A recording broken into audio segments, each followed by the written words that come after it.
तर मंडळी, जय महाराष्ट्र. स्वागत आहे तुमचं आपल्या योजनाकार या लोकप्रिय युट्यूब चॅनलवरती. तर मित्रांनो, सर्व शेतकरी बांधवांसाठी आनंदाची बातमी आहे. सरसकट पीक विमा खरंच जमा होत आहे का? जाणून घेऊया पीक विम्यासंदर्भात संपूर्ण माहिती.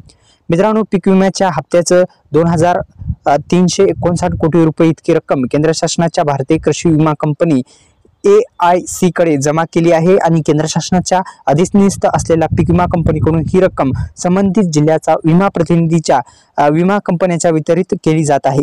असून त्यानुसार पात्र शेतकऱ्यांच्या खात्यावर पैसे जमा होण्यास सुरुवात झालेली आहे.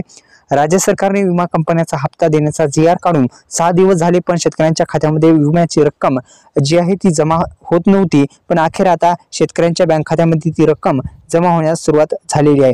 आपण स्क्रीनवर सुद्धा पाहू शकता, रक्कम आता जमा होत आहे.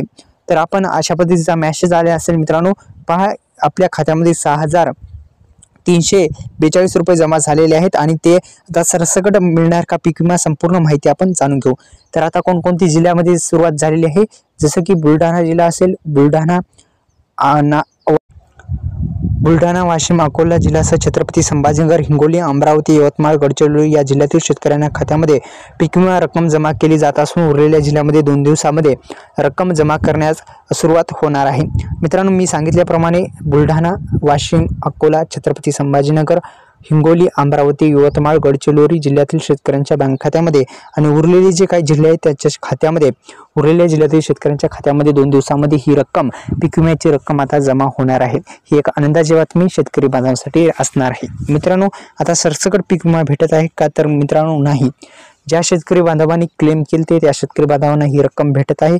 अद्यापही सरसकट जे आहे ते पीक विमा भेटला नाही. तर मित्रांनो, अशा पद्धतीचा मेसेज सुद्धा आपण पाहू शकता.